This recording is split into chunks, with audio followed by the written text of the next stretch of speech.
खबर है बलिया से। आप देख रहे हैं बलिया नगर के अग्रवाल धर्मशाला में व्यापारियों द्वारा आयोजित कार्यक्रम घटे जीएसटी मेला उपहार धन्यवाद मोदी सरकार का कार्यक्रम, जिसमें मुख्य अतिथि उत्तर प्रदेश सरकार के परिवहन मंत्री एवं नगर विधायक दयाशंकर सिंह जी इस कार्यक्रम के मुख्य अतिथि हैं। खबर है बलिया से।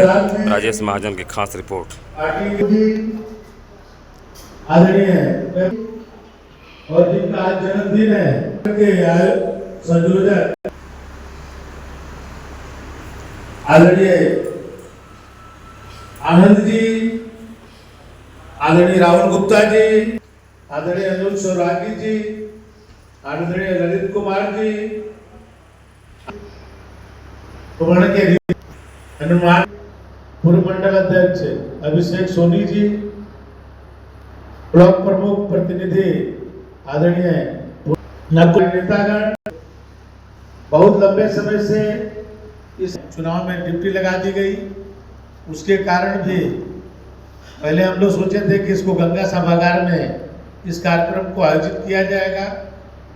सभी अपने जिले के वरिष्ठ व्यापारियों को बुला करके इस कार्यक्रम को और भी भव्यता के साथ प्रदेश से भी कोई बुलाया जाएगा, लेकिन माननीय जिलाध्यक्ष ने कहा कि नहीं, प्रदेश से आप ही का नाम आया है, आप आ जाइए, इस कार्यक्रम को कर दिया जाए। क्योंकि एक तो पर्व त्योहार भी चल रहा है और साथ साथ पार्टियों का कार्यक्रम बहुत भारी मात्रा में आ गया। एक दिन भी हमारे कार्यकर्ता खाली नहीं है। एक कार्यक्रम मिस होता है तो दूसरा कार्यक्रम फिर उस पर लग जाता है। और कल ही तय हुआ कि कल कर लिया जाए, क्योंकि 2 दिनों से मैं कल भी बलिया में था और फिर आज भी था। हमको पूरे चुनाव में बिहार में रहना है। मैंने कहा कि समय नहीं है, तो बोले कि कल ही कर लिया जाए। और इतने कम समय में आप सब इतने भारी संख्या में आए, मैं पहले तो हृदय से आप सबको धन्यवाद देता। कल ही रात में तय हुआ, रात के 10-11 बजे तय हुआ और आज सभी लोग इस हाल में पूरे खचाखच भरे हैं। तो मैं आप सबकी सक्रियता को इससे मैं अंदाजा लगा सकता हूं कि आप सब जो है सक्रिय हैं पार्टी के काम में भी और सरकार के जो नीतियों में भी। क्योंकि जो जीएसटी में छूट प्रदान की गई है, ये कैसा एक तरह से देश की आज़ादी के बाद इतना बड़ा कोई तोहफा कभी आज तक समस्त लोगों के लिए नहीं हुआ होगा। ये पहली बार ऐसा होगा कि कोई देश का व्यक्ति नहीं होगा जो कहीं ना कहीं इसके लिए लाभान्वित न होगा। हर व्यक्ति लाभान्वित हुआ है। देश के सभी आबादी के लोगों ने इसका लाभ उनको प्राप्त हुआ है। सबसे बड़ी चीज तो इससे ये हुआ कि जो हमारे रोजमर्रा के जिंदगी में जो यूज होने वाली जो चीजें हैं, जैसे मान लीजिए साग सब्जी या जो हमारे खाद्यान्न सामग्री है, इस पर जीएसटी को छूट दे दी गई। तो बताइए, किसी खाने पीने के सामानों पर छूट होने से लोगों के जो खाने का जो समस्या है, इस पर सबको कहीं ना कहीं उस पर कमी आई है, उनके उस पर खर्चे में। दूसरा सबसे बड़ा जो है, आदमी कपड़ा पहनता है और कपड़े से जीएसटी खत्म कर दी गई। तो ये कितना बड़ा है कि लोगों को वस्त्र मिल जाएगा सस्ते में। ये एक बहुत बड़ा क्रांतिकारी काम हुआ है। और तीसरा सबसे बड़ा जो काम हुआ है कि स्कूली जो हमारे सामग्री है, हमारे बच्चों को, चाहे वो पेंसिल, पेन, बैग, किताबें, चाहे इतने की जो चीजें हैं, उस पर से इस पर छूट दे दी गई है। तो उससे जो है हमारे बच्चों को भी, क्योंकि माता पिता को सबसे बड़ा जो सपना होता है कि हमारे बच्चे पढ़ें, हमसे वो आगे बढ़े, हमसे आगे निकले। और आज की महंगाई में आप देख रहे हैं किस तरह से एक बच्चों को फीस से लेकर के कितनी बड़ी समस्या होती है। उसमें भी सबको राहत मिलने का काम इसके माध्यम से हुआ है। और मैं ये कहूँ कि ये तो छोटी छोटी बातें, यदि बड़ी बड़ी चीजों में देखी जाए तो मैं परिवहन मंत्री हूँ और परिवहन विभाग का मैं देखता हूँ तो कोई भी व्यक्ति नहीं है जो एक स्कूटर खरीदा होगा उसको 10,000 से ज्यादा छूट उसको प्राप्त हुई है। पहले जो खरीदा होगा और आज खरीदा होगा उसमें एक स्कूटर में 10,000, मोटरसाइकिल में 12,000 छूट मिली है। गाड़ी में 1 लाख से लेकर 2 लाख रुपया तक छूट हुई है, और जो बड़ी बड़ी गाड़ियां लोग खरीदते हैं उनको तो 10-10 लाख 12 लाख रुपया तक की भी छूट प्राप्त हुई। तो ये बहुत बड़ा परिवर्तन, ये जीएसटी को छूट प्रदान के देश के यशस्वी प्रधानमंत्री नरेंद्र मोदी जी और हम सब की वित्त मंत्री जो निर्मला सीतारमण जी है, वे बहुत बड़ा हम सबको तोहफा दी है। ऐसे भी घर का चलाना महिलाओं के हाथ में रहता है। घर वो चलाती हैं, जिस तरह से आप देखें नोटबंदी हुई थी, सबके घरों में कितने रुपए निकले थे, वो इसलिए कि वो बचत करती है और बचत करके अपने परिवार में लगाती है। और आज जो है निर्मला सीतारमण जी देश को बचत करके देश के लोगों को छूट कर, ये बहुत बड़ा परिवर्तन है।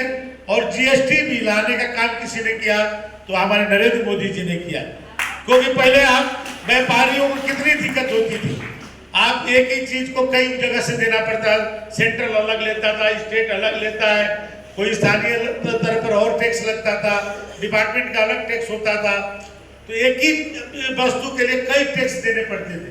आज कम से कम 2 ही टैक्स है भाई, केवल जीएसटी में केंद्र ले लेता आधा हमारा, 9% उनका 9% मेरा।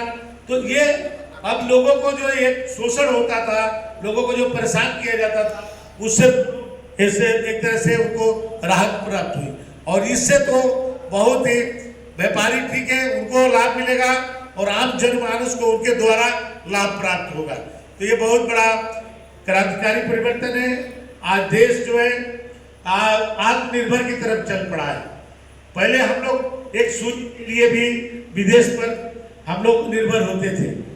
यह आज स्थिति है कि ब्रह्मोस्त्र भी जो है आपके और उत्तर प्रदेश में है।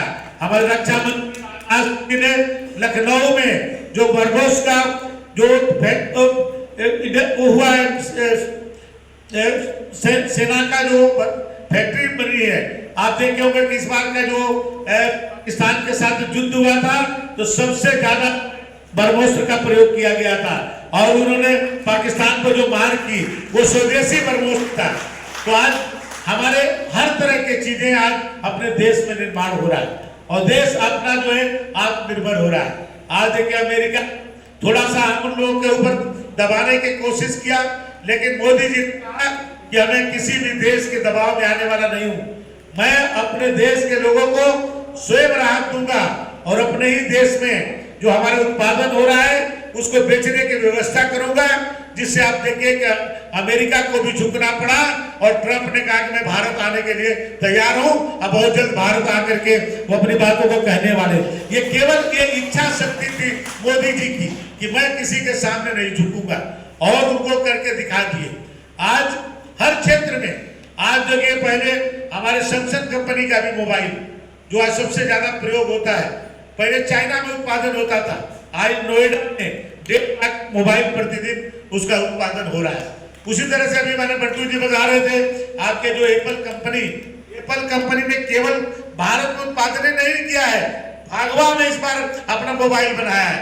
भागवा में ये आपकी ताकत है। आपने जिस तरह से मोदी जी को 1 बार नहीं, 2 बार नहीं, 3 बार देश के बागडोर दिया, पूरे दुनिया में आज मोदी जी के डंका पीटा जा रहा है। आज देखिए ऑस्ट्रेलिया का राष्ट्रपति उनको बोस कहता है, अफ्रीका का राष्ट्रपति पैर छू करके उनसे आशीर्वाद लेता है, और यही ट्रंप जो कहते थे मोदी जी एक बार कह दीजिए कि अमेरिका में फिर से ट्रंप। ये आपकी कितनी ताकत आज बढ़ी है दुनिया के अंदर। या और जब अपना देश जो 2047 में जो मोदी जी की सपना है कि विकसित भारत हो, और पहले हम अर्थव्यवस्था में भी 8वें नंबर पर थे, और मोदी जी आए तो आज देश हमारे दुनिया के तीसरी आर्थिक व्यवस्था हो गई है आज भारत। मोदी जी का सपना है कि 2047 आते आते भारत दुनिया के प्रथम अर्थव्यवस्था में रहे और दुनिया का नेतृत्व करने का काम भारत करे, भारत विश्व गुरु बने। ये काम आज मोदी जी के हाथों हम लोग आगे बढ़ रहे हैं। इसलिए जितना हम लोग स्वदेशी को अपनाएंगे, आज आप जो अपने देश में जो माल उत्पादन हो रहा है उसको हम लोग खुद जो है उपयोग करें, तो आप देखेंगे कि दुनिया के लोग आकर के भारत में उत्पादन करेंगे। आज